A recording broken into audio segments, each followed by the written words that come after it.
আসসালামু আলাইকুম প্রিয় দর্শক, আশা করি সবাই ভালো আছেন। তো চলেন আজকের ভিডিওটা শুরু করি। আশা করি আপনারা সবাই ভালো আছেন। তো যারা যারা আমার চ্যানেলটি সাবস্ক্রাইব করেছেন তাদেরকে অসংখ্য ধন্যবাদ, আর যারা যারা এখনও করেনি প্লিজ চ্যানেলটি সাবস্ক্রাইব করে দিবেন, কারণ চ্যানেল সাবস্ক্রাইব করতে পয়সা লাগে না। লাইক কমেন্ট শেয়ার করবে, লাইক কমেন্ট শেয়ারও কিন্তু ফ্রি। তো ঠিক আছে দর্শক, দেখলেন আপনারা, আমি গতকাল বলেছিলাম যে আসলে শারমিনের যে যে এয়ারপোর্টের যে দৃশ্যটা দেখে আমার মনে হয়েছিল যে ও হয়তো মালয়েশিয়া যাচ্ছে অথবা সিঙ্গাপুর, ইন্ডিয়া না, এটা কিন্তু আমি বলেছি আপনাদেরকে। তো সেটা দেখলেন যে সে সিঙ্গাপুরে পৌঁছাইছে। এয়ারপোর্টটা দেখে মনে হচ্ছে সিঙ্গাপুর, এখনও মনে হচ্ছে। তারপর সে বললো সে হোটেলে যাবে। তো যাই হোক, আমরা অপেক্ষা করি তারপর সে কী দেখাবে। তো সেই ভিডিওটা সিঙ্গাপুর থেকে যখন ফেরত আসছে শারমিন, তো আজকে হচ্ছে বিল্লাল সেই ভিডিওটা শেয়ার করেছে। তো সেখানে মা মেয়ের একটা আবেগঘন মুহূর্তে ক্যামেরাবন্দি করলো হচ্ছে বিল্লাল, এবং বিল্লাল খুব বেশি কিছু একটা দেখায় নাই ভিডিওতে, শুধু মা মেয়ের এটাই দেখালো। আমরা আসলে বাইরে থেকে অনেক কিছুই বলি, কিন্তু দেখেন মায়ের চোখের কান্নাটা কিন্তু মিথ্যা ছিল না। ভিডিও আমরা হয় না অনেক সময় বলি যে ক্যামেরা ধরলেই কান্না চলে আসে না, ওইটা আসলে আবেগের কান্নাই ছিল। আর হয় না যে আমরা যখন একজন মানুষ কাছে থাকে তখন তার মর্ম কিন্তু আমরা বুঝি না, কিন্তু সেই মানুষটা যখন আমাদের কাছ থেকে দূরে থাকে তখন কিন্তু আমরা আসলে বুঝতে পারি যে ওই মানুষটা আমাদের কাছে কতটা গুরুত্বপূর্ণ ছিল। তো সেটাই আসলে শারমিন বলতেছিল যে ও যে কয়দিন সিঙ্গাপুরে ছিল, সেকেন্ড দিনই ওর মাকে এই কথাটা বলেছে যে আসলে মাকে কতটা ফিল করতেছে। তো এটাই স্বাভাবিক। আর শারমিনকে যেটা দেখলাম, বাবুর সাথে বেশ একটা দূরত্ব মেনটেন করে চলতেছে। আগে যেরকম ছিল সেরকম কিন্তু সম্পর্কটা এখন আর নাই। বাবুর সাথে তো অবশ্যই কিছু একটা হয়েছে, আর বাবু তো বরাবরই খুব স্বার্থপর।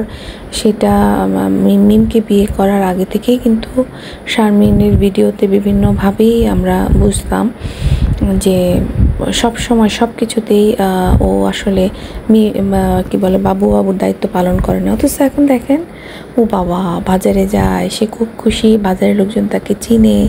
তো তখন কেন নিজের বাসায় বাজার করে না? সত্যি এই যে ছেলে মেয়েকে আমরা এত কষ্ট করে বড় করি না, সেই ছেলে মেয়েগুলো যদি বড় হয়ে আসলে এরকম বেইমানি করে না, এই জন্য দেখলাম যে এখন লোকজন হচ্ছে এই যে ইয়াং জেনারেশন, এরা কিন্তু বাচ্চা কাচ্চা নিতে চায় না, কারণ ওরা নিজেরাও দেখতেছে যে সবাই কতটা সেলফিশ, বাবা মার প্রতি কতটা অনাচার করে। তো সেগুলো দেখে দেখে ওদের ইচ্ছা হয় না যে ওই বাচ্চা কাচ্চা নিবে। এখনকার বাচ্চা কাচ্চা কথাও শুনে না। তো এবার আসি, একটা কথা শুনে আমার মনে হচ্ছিল আমি আকাশ থেকে জাম্প করে নিচে পড়ছি। কি কথা সেটা হচ্ছে আমাদের ভাতাপা পানি কিনে খায় দর্শক। তার ভাবসাব দেখে মনে হয় যে সে সুদূর আমেরিকা থেকে বাংলাদেশে কেউ তাকে ছুঁড়ে ফেলে দিচ্ছে, যার কারণে সে হচ্ছে বাংলাদেশের পানি খেতে পাচ্ছে না, পানি পান করতে পারছে না। পানি তো আর খাইতে পারবে না চিবায় চিবায়, তো তাকে এখন পানি কিনে খেতে হচ্ছে। কবে থেকে শুরু হলো এটা তো আমি তো আগে কখনো দেখি নাই যে ও বাইরে থেকে পানি কিনে খায়। ও তো বরাবর হচ্ছে গিয়ে বাসার পানি খেতে দেখছি, কখনো তো দেখি নাই কিনে খায়। কখন হচ্ছে এগুলো? যখন তার টাকার পরিমাণ, প্রতিদিন ভিডিও দেয়, প্রতিদিন তার হাজার হাজার ভিউ হয়, তার অনেক টাকা, তো সেগুলো কী করবে? সেগুলো এইসব করে উড়াইতেছে। সব দোষ আপনাদের দর্শক। কারণ এই যে দেখেন, এই যে একটা মহিলা যে কিনা গ্রামে ছিল, ঠিক আছে, আমার কথা হচ্ছে যে টাকা পয়সা ইনকাম করে সচ্ছলতা মানুষের জীবনে আসুক, কিন্তু সেই সচ্ছলতা এসে যদি সে সেটাকে ফুটানির পর্যায়ে নিয়ে যায় তাহলে তো সমস্যা। এই যে দেখেন, মরিয়মের পড়াশোনার দিকে তার কোনো মনোযোগ আছে? এই যে আরিফ চলে গেছে তাকে ভুতুরির বাসায় রেখে, এখন এখানে কয়দিন থাকবে? ভুতুরিরও মেজাজ খারাপ হবে, কারণ এ তো বসে বসে ভাত গিলবে, তাই না? তো ভুতুরির মেজাজ খারাপ হবে, কারণ ভুতুরির একটা লাইফ আছে। ভুতুরি মাত্র বিয়ে করছে, বিয়ে করার পরে কয়দিন ও একা একা সংসার করছে। আজকে তিশা এসে থেকে গেল বেশ কয়েকদিন, এই সাবিনা থেকে গেল, এখন আবার সাবিনা আসছে। তো এইভাবেই চলতেছে। আর ওইদিকে আরিফ নিজেকে মনে করে যে বাংলাদেশের জায়েদ খান।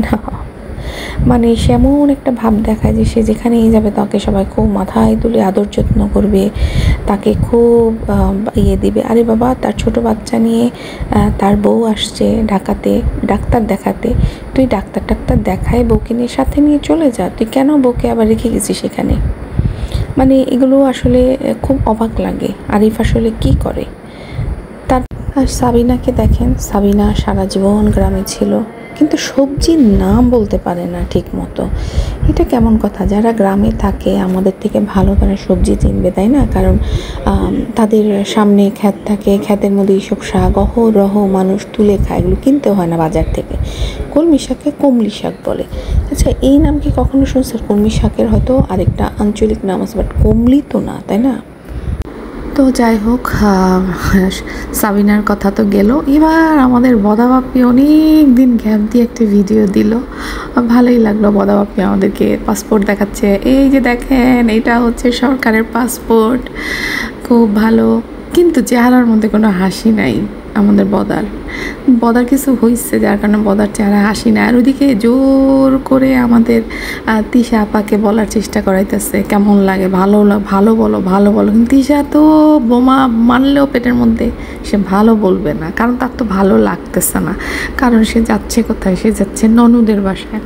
তো ননদের বাসায় গেলে কি কারো ভালো লাগে? তো তাকে বেশ কয়েকবার বলার চেষ্টা করতেছে, জিজ্ঞেস করতেছে তোমার অনুভূতি কি? সে বলছে না আমার তেমন কোনো অনুভূতি না, মালয়েশিয়া যাবো এই কথাও সে বলতে পারতেছে না, তার মুখ দিয়ে বের হচ্ছে না। আর সবচেয়ে যেটা তার কথা শুনে মনে হলো যে সে খুব একটা হ্যাপি না, যে নাম যেন কি ওর, নিশি, মানে আমাদের ফাতেহা নাজনীন আপা, দাঁতের বাগান আপা অলরেডি ভাই আর ভাবি মালয়েশিয়া আসবে এই বলে অনেক ভিউজ কামায় নিছে। তো এইটা হচ্ছে গিয়ে আমাদের তিশা আপার পছন্দ হয়নি। সে ভাবছিল যে দর্শকদেরকে একটু সারপ্রাইজ দিবে বা দর্শকদেরকে নিজে এই কথাগুলো বলে সে হয়তো ভিউজ নেবে, কিন্তু সেইখানে আমাদের দাঁতের বাগান প্রতিনিয়ত এই কথা বলে সে অলরেডি ভিউজ নিয়ে নিছে। তো সেই কারণে সে একটু খুব রাগ হইল, সে রাগ হয়েই বললো একজন তো বলতেছে তাকেই বলতে দাও, তার মানে সে হ্যাপি না দর্শক। তো যাই হোক, আর দাঁতের বাগানের চিরাচরিত নিয়মের মতো ক্যামেরার সামনে আসবে, চোখ পিট করে এদিক তাকাবে ওদিক তাকাবে সেদিক তাকায় সে বিভিন্ন ধরনের গল্প, এমন কোনো ঘটনা নাই যেটার গল্প তার কাছে নাই, সব গল্প বলবে। আজকে তানজিল চাঁদকে নিয়ে, কালকে মিমকে নিয়ে, পরশু সাবিনাকে নিয়ে, তার গল্পের ভান্ডার একদম মানে ভরা। যে কী বিষয় আপনি সাথে টপিক দিবেন আর সে হচ্ছে টুং করে তার ওই যে কি বলে ঠাকুরমার ঝুলি থেকে বের হয়ে আসবে গল্প। তো যাই হোক, ভালোই চালায় যাইতেছে। আর এদিকে আজকে বাবুর ভিডিওতে দেখলাম যে বাবুর বাসায় বেশ ভালো আড্ডা জমছে, মিম বেশ ভালোই ভালো কষ্ট করে হচ্ছে সবার জন্য রান্না বান্না করে খাওয়ালো। আর হচ্ছে ওইদিকে দেখলাম যে বাবু শারমিনের কান থেকে কানের সোনার দুল খুলে হচ্ছে তার মাকে পরায় দিল। তো খুব বেশি ভালো লাগতো হচ্ছে মানে বাবু যদি নিজের টাকায় প্রথম ইউটিউবের টাকা দিয়ে যদি মার জন্য স্বর্ণের কিছু কিনে মাকে দিত, সেটা অনেক বেশি ভালো লাগতো, রাদার দ্যান সে বোনের কাছ থেকে চিন্তাই করে বোনের কান থেকে জোর করে খুলে সে যে মাকে খুশি দেওয়ার চেষ্টা করতেছে। এই খুশিটা তো তার না, এটা হচ্ছে শারমিনের হবে, কারণ শারমিনের সোনার দুল সে তার মাকে দিছে এবং শারমিন এটা সিঙ্গাপুর থেকেই নিয়ে আসছে। তো যাই হোক দর্শক, এবার আসি হচ্ছে যে শারমিনকে নিয়ে বেশ আজেবাজে কথা বলা হচ্ছে, যে শারমিন হচ্ছে কমেন্টেও অনেকে বলতেছে শারমিন প্রস্টিটিউট, শারমিন কোনো ব্যাটার সঙ্গে গেছে। কারণ এই কথাগুলো কিন্তু কিছু মানুষ ছড়াচ্ছে, এই কারণেই বলবো, কারণ কোনো ভিডিওতে কি শারমিন বলছে শারমিন কোনো ব্যাটার সাথে গেছে? বলে নাই কিন্তু। হ্যাঁ, তো আমি এই কারণেই বলবো যে একটা মেয়ের চরিত্র নষ্ট করার কোনো অধিকার কিন্তু আমাদের নেই দর্শক, ঠিক আছে? ধরেন আমি জানি স্বামী সিঙ্গাপুরে আসছে, আমার আত্মীয় স্বজন আছে, আমি হয়তো খোঁজখবর নিলে কোথায় কি আছে সেটা হয়তো বের করতে পারবো। কিন্তু কথা হচ্ছে, ধরেন আমি জানি যে শারমিনের চরিত্র নষ্ট, শারমিন হয়তো কোনো লোকের সাথেই সিঙ্গাপুরে বেড়ায় গেছে হোটেলে গিয়ে, তার মানে এই না যে আমি ক্যামেরায় এসে শারমিনের চরিত্র হনন করব। তার এই ধরনের বাজে কথাগুলো আমি বলবো, ঠিক আছে? যেখানে তার ভাই বোন বাবা মা তার সমস্ত আত্মীয় স্বজন জিনিসটাকে মানে আমাদের সামনে মানে পাবলিকলি আনতে চাচ্ছে না, সেখানে আমাদের পাবলিকদের কোনো অধিকার নেই। আর সবচেয়ে বড় কথা হচ্ছে একটা মেয়ে হয়ে আরেকটা মেয়ের চরিত্র হনন করতেছে, এই জিনিসটা আমার কাছে খুব খারাপ লাগতেছে। হ্যাঁ, আমার যদি আমি ধরেন আমি জানি যে হ্যাঁ শারমিন, আমি দেখছি যে শারমিন কোনো লোকের সঙ্গে যে বেড়ায় আসছে, তারপরেও আমার এটা ক্যামেরায় বলার রাইটস নাই যতক্ষণ না শারমিন না বলতেছে। তো এবার হচ্ছে গিয়ে বেশ কিছু কথা আমি বলি, যেমন শারমিনের যে হ্যাঁ আমি শারমিনকে আমি যেমন বলছিলাম যে শারমিনের বাসায় কোরবানি দেওয়ার মতো টাকা যেখানে নাই শারমিন বসে, সেখানে সে সিঙ্গাপুরে যাওয়ার মতো দুঃসাহস দেখাইছে।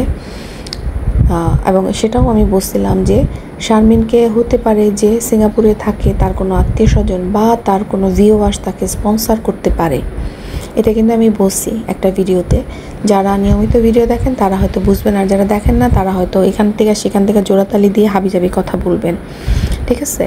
তো আমি কিন্তু বলছি যে তাকে কোনো না কোনো বাংলা মানে সিঙ্গাপুরে তো অনেকের ওয়াইফ টয়েফ আসে, তো সেখান থেকে হয়তো কোনো প্রবাসী ভাই বা তার কোনো আত্মীয় স্বজন কেউ হতে পারে যে যারা তাকে স্পন্সর করে সিঙ্গাপুরে নিয়ে গেছে, ঠিক আছে?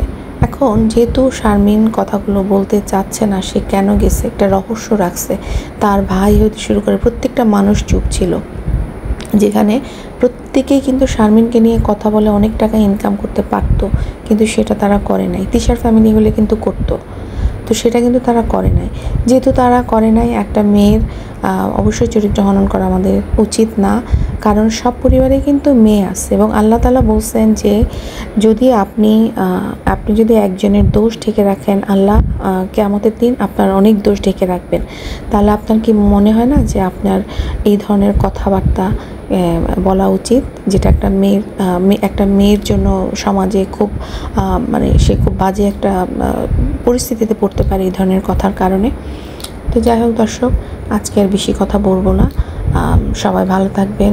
ইনশাল্লাহ পরবর্তী ভিডিও হয়তো জানি না কালকে পরশু ভিডিও দিতে পারবো কি না, তো যেদিনই সময় পাবো ভিডিও দেওয়ার চেষ্টা করবো আপনাদের সাথে। আপনারা সবাই ভালো থাকবেন, আর ভিডিওটা যদি ভালো লাগে অবশ্যই লাইক কমেন্ট করতে ভুলবেন না। আল্লাহ হাফিজ।